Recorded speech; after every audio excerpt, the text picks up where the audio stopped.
Okay. What's up, you guys? Belarus here. Welcome to my channel. It is so good to be back. Thank you so much for returning. If you are a returning viewer, thank you. If it's your first time, though I am not very consistent, with your help, I can be that. But on a serious note, I'm just really trying out here, and please join my community. I have over 5,000 awesome people who come back every time to watch my videos, even when I just disappear. I hope to be a lot more consistent. Now, speaking of consistency, I'm also moving my Not Belarus content to a separate YouTube channel. For those of you who know me very well, you know I have an alter ego of sorts, and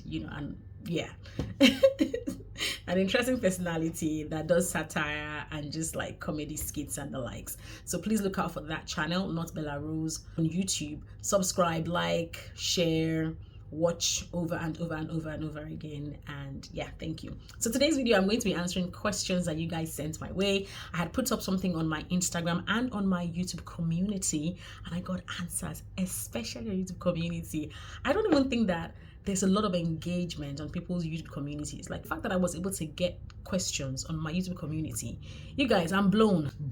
Thank you so much to the people who sent in their questions. So I will take questions from Instagram and on YouTube as well. And if I don't answer your question in this video, look out for part 2 or part 3. What if it enters part 4? Let's go for it, shall we? First question. This one says, afternoon, Bella. I'm interested in becoming a Christian compare. That's interesting. More like a Christian MC, and I've been seeking for a mentor. I don't know if you would like to mentor me, ma. I'd like to see myself as an unofficial mentor to a number of people. And that's, I think, because of my nature. I always like to give people advice and just like guidance, especially when they are people who are sort of close to me or people who work as radio presenters, TV presenters, hosts, etc. I love just telling them, you know what, this was fantastic, maybe next time do this. Or if I'm working with them, I'm making sure that they are gleaning a lot of things from me while we work. And so at the moment, I may not be able to mentor you physically, but yes, if we can do something virtual, like talk on phone, that would really be amazing. I have definitely acted in the capacity of a mentor for a number of people. In fact, I had tried something in the past with a number of young ladies. This was like a couple of years ago. I'm a huge proponent of supporting women, and not in a weird way, but like encouraging women, supporting them, rooting for them when they want to do things that they love to do, things that they are gifted to do, and things that they just want to do. I'm always like, yes, that's the woman nature, not human nature, woman nature. I absolutely love rooting for women. And so I tried something in the past with like a physical mentorship thing for women or ladies at the time who wanted to be media people. And I don't know if it was because it was free of charge. I don't know. It was just they didn't take it seriously. But this was like before Zoom days. Now there's a lot of these virtual platforms, and so yes, I will be more than happy to guide you and give you leads as well. It's something I'm also trying to do a lot more of. Recently I had to help a client look for an alternative presenter because they reached out to me to host an event for them. I wasn't available, and so they said, okay, can you please suggest someone for us, and please, we need that person to have a portfolio. Now, they didn't ask me for a portfolio because it was also a tech event that was going to happen. Unfortunately, they were not able to pick anybody that any of the ladies that I sent to them, because they didn't think that those ladies had the amount of expertise, the level of expertise that I had, and all of that. So it was, that was sad, but it also made me realize that I need to be a lot more involved in the lives of young people whom I have worked with, who have worked with me, or who want to work with me, so that when I am suggesting or recommending them for events to host, etc., I can put in a very strong word. I like how you are specific about wanting to be a Christian compare, because that tells me that you want to focus on hosting Christian events that edify, right? And so what I would say from the start is start volunteering for events that align with your faith. as in be a part of their media department. Recommend to them certain things that can make the event much brighter, more vivid, more energetic, more fun, and then let them know that, hello, I can do this thing. I will do your hosting for your event. Please don't mind me. But really, or tell them I could do a red carpet for you, host events at church. If you attend the Redeemed Christian Church, for example, they have a lot of parishes. And so if you are maybe under an area or a province, you need to get involved with departments that have people host events all year long, and start telling people that you are also an event host. With regards to also being a Christian MC, I think it's also important for you to know your stuff. It's important you know how to also carry a Christian audience along when you are emceeing an event. All right, so these are just a few tips I can share with you for now. If you want more information, you could totally DM me. Another one here says, hello mama, I'm a young girl. Please, how do I monetize my gift? I do voiceovers for my local church at the Redeemed Christian Church of God, Habitation of Praise. A lot of positive comments have come from what I do, and I feel strongly in my spirit that it's a pointer to a stream of income for me. You're not wrong at all. With regards to being a voiceover artist, and when you mentioned that you do voiceovers for your local church, it's exciting. That tells me you're already volunteering like in your media department, doing announcements and recording voiceovers for church events, etc. That's fantastic.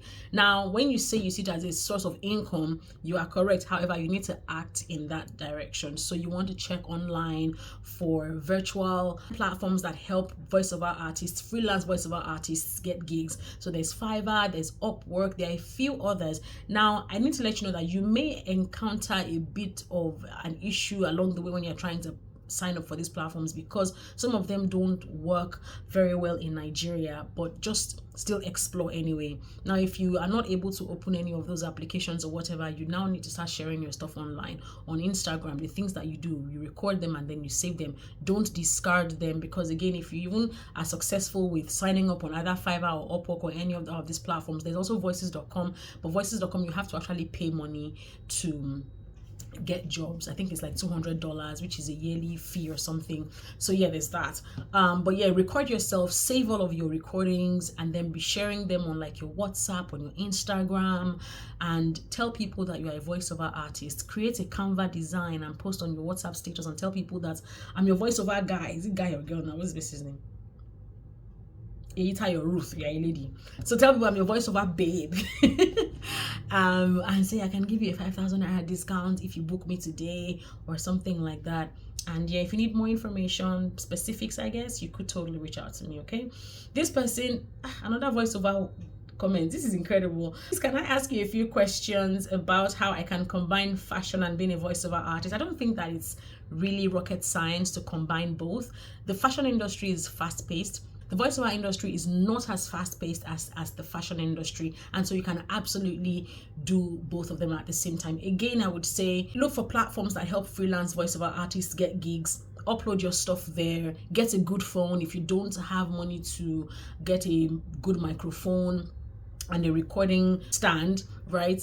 Get a good phone that you can use to take great pictures for the pieces that you sew, and that you can use to record audio when you need to send something to a client. All right, I think that it's going to work because with voiceovers, you can do a voiceover today and you may not need to go back to it until perhaps next week or next month if the client doesn't have any corrections to make. But with fashion, you're probably sewing over and over and over again. So I think the fact that both industries are sort of very different in their paces, it works very, very well for you. All right, another one here says, hello, not Belarus. I just actually talked about this in the beginning of this video. I have a request. I'm a voiceover act, spoken word artist amidst other gifts. I want to improve on my intonations and fluency. Do you know any school, training, outfits, etc., where I can get this good in Nigeria? You are phenomenal. Thank you so much. That is so heartwarming. Thank you so much for that comment. So thank you. First off, With regards to improving your intonations and fluency, I don't know that you need to go to any school. I'll be very honest with you. Anyone who comes to me and is like, oh, Bella, I want to be a voiceover artist, or I want to be a radio presenter, what school can I go to? I did not go to any school to learn how to be a voiceover artist or how to be a radio presenter. I believe very strongly that human beings are incredibly gifted. God has gifted us incredibly, right? And I believe to a very large extent that sometimes what marks you as phenomenal, as you have called me, is how you are able to use that gift to the point where people are like, this person is the best at this thing, right? And so you need to keep honing your skill. If you need to learn how to intonate differently or be more fluent, you need to read more. One thing I do all the time, every member of my family is used to this, my husband as well. We are taking a walk and I'm seeing billboards, I'm reading what's on those billboards, I'm inflecting, nobody sent me a message. I'm seeing a poster and I'm reading what's on the poster. I'm watching television sometimes and I'm seeing a brand and their payoff and I'm repeating it after them. Uber Eats, yada yada yada. I do it all the time and it really does help my fluency and my intonation. It also helps me try out many different ways. I sound myself many different times such that I'm able to switch up what I'm saying in a voiceover job differently and give the clients many different takes. So I will say watch as many videos as you possibly can. There's tons of free resources on YouTube that you can watch and learn and learn and learn. And again, listen to yourself. I have met voiceover artists who say stuff like, I hate listening to myself. I don't understand it. To be honest, he's so shocking to me. But it's really surprising. And I say, how don't you listen to yourself? How will you now know the mistakes that you have made? So please listen to yourself. Listen back to your audio. Listen back to what you have recorded and see how better you sound next time. You may want to check out a few. Now, that's on one hand. And to answer everyone who has talked about making money via voiceovers, I believe that if you join a community, it can help you get a foot in the door, because a number of people who are doing workshops, who are doing certifications, etc., they also have connections with agencies and brands that are looking to get voiceovers done for their commercials, jingles, etc. So I think that's the only thing that will make me say join the school or a community for the network where you can actually get work. And again, I need to let you know that some of these places are saturated. So again, go in there and moderate your expectations. But I believe very strongly that everything else that you need to know, you can find out without needing to pay a dime to anybody. It's interesting that I'm saying this. Wow, life is a beautiful thing. Years ago, I was on a set for a commercial. It was a TV commercial, and the clients on the set was saying they wanted me to be a lot more dramatic. They wanted me to exaggerate my expressions a bit more. And the director on that set was a South African director, and he just kept winking at me that no worries. Afterwards, he calls me and he says, "You are a brilliant actress." He says, "I have worked with a lot of people and I really have not seen people that have your kind of talent." And he says, "I know that you will be feeling terrible about how the clients were saying you should exaggerate, say, but I got what I wanted within the first few minutes of recording, so do not stress yourself." And I felt so good about it. But then he went ahead to ask me, "What are your plans for acting?" And I said, "Well, I'm not sure. I'm thinking of going to an acting school." And he said, "I don't think you should go to an acting school." And I was like, "Really? Why?" He says, "Because acting schools don't teach you how to act." He says, "You already know how to act." He says, "So I don't think you should go to an acting school. If you insist on going to an acting school, I think you should go there because they already have connections and networks with producers, production companies. And so sometimes production companies will come to the acting schools and pick out talent and say, okay, we want this person." He said, "But you see, a lot of times you are paying the acting school for teaching you how to act, but they're not teaching you how to act because they can't teach you anything. The only thing they have for you is connection. And sometimes, again, they are very saturated, so the chances are sometimes very low." So I just thought to add that. Finally, I will go to YouTube now. Okay, this one from Faith Inaku. Thank you for sending these questions. Okay, the last question was from Hope on Instagram. Faith on YouTube says, "Super excited about this, Bella. I have loads of questions and I'm already excited for this. How are you able to guard your heart as a believer working in the secular space?" That's a very brilliant question. So how do I start this? I have always been exposed to media since I was very young, before I was 8 years old. Before I could wear my shoe properly. But I have been in media for as long as I can remember. And that exposure at that very early age could have gone either way. But I thank God for my family. I thank God for my mom and my dad, two people who were very particular about how our exposure to media affected us. Now, as very young girls, my sister and I, we were in the presence of very, very famous people. We were in the presence of presidents, and sometimes it has a way of forming your perspective and your perception about like society in general. But you see, my parents were very particular. My mom, first off, would always remind us that you are a child of God. So wherever you go, when you see people doing certain things that don't sit well with your spirit, you've got to admit that thing is not good for you, and not try to explain it away. If you are in a place where people are provocatively dressed, you shouldn't envy that kind of dressing, right?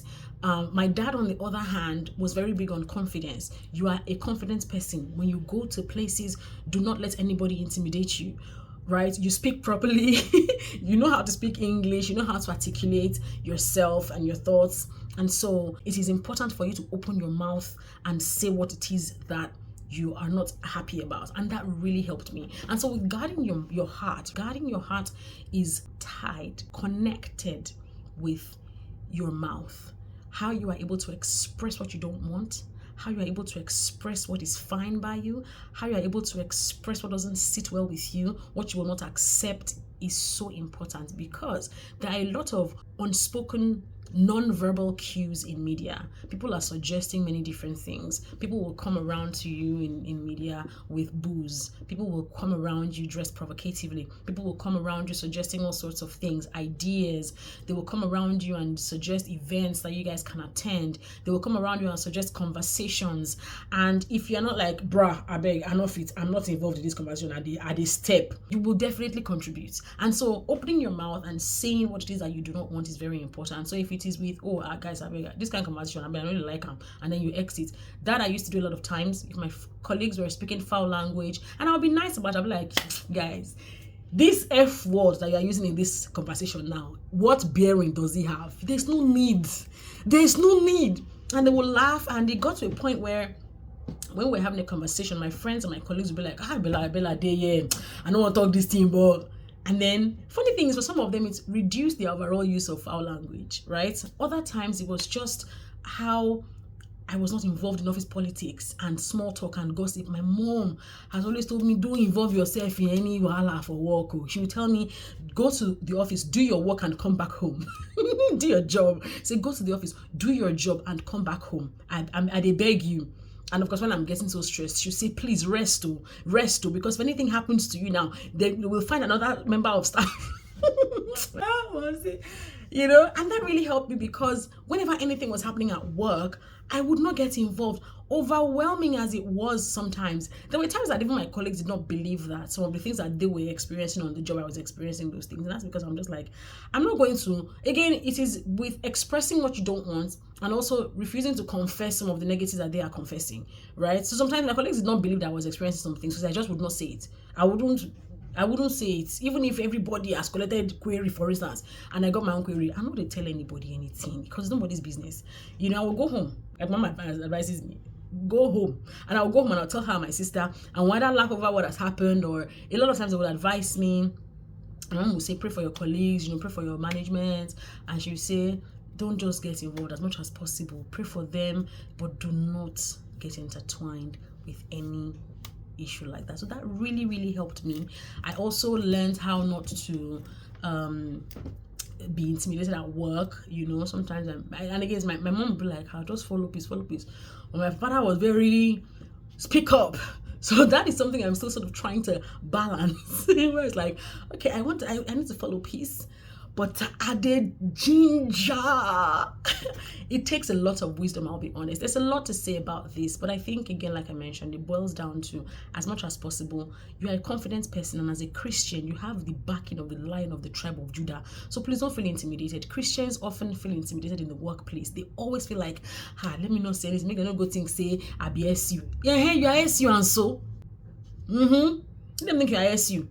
One thing that makes people to even get off your back and not stress you too much when you are excellent at your job. Like, be so good at your job that even when you say certain things and you tell your colleagues, like, guys, I don't want this, they know that you are too talented for them to just say, I know they do, I am more. Do you know what I mean? I speak a lot of preaching sometimes, but like, it is so crucial. Be so excellent at your job that even your colleagues will not be able to fault your standard and your talent and your gift. So they can only tell people outside that this girl, she used to do only too much. That's the only thing they will see, but they cannot gainsay your talent. There are a lot of examples I can give. There was a time I was working on a project with some people, and goodness me, the things that I used to see in those places, I would just walk away. I won't even see anything. I would just walk away. I'm like, I don't want to engage, because sometimes, like I mentioned, wisdom is needed. Sometimes when you engage, you are breeding some form of tension, and it's not needed. And so it's like, you know what, I'm just going to walk away from this. When they're done with whatever it is that they want to do, I can now come back. But for me to remain in these zones, nah, it's not possible. And your fruits will always show. As a Christian, when it comes to your question about guarding your heart and keeping your heart pure, your fruits will always show. Don't try to hide your fruits of kindness, your fruits of faith. Things are happening and everybody's panicking. My sister, enter and be praying, be speaking in tongues if possible. Raise a gospel song. The time I was going on a trip with some people, and I'm like, I started singing Christian song after a while. In fact, I downloaded a game on my phone, and for me, I just needed to zone out of some of the conversations that we were having.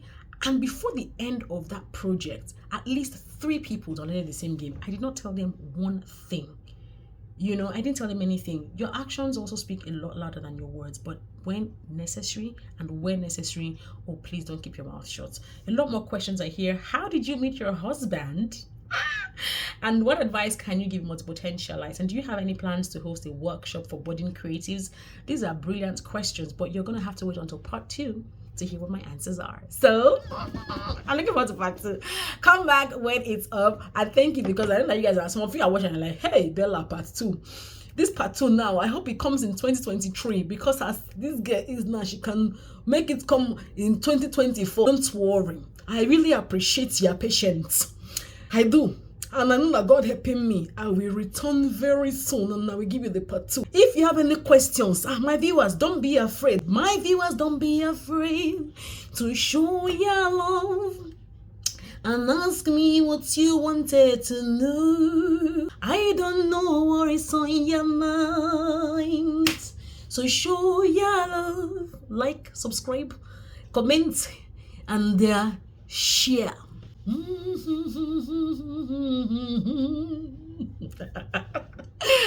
my goodness, thank you guys so much. You guys oblige me way too much. Okay, I started this video on a very calm note. Now I'm just like all over the place with like ginger and pure vibe. I have vibes.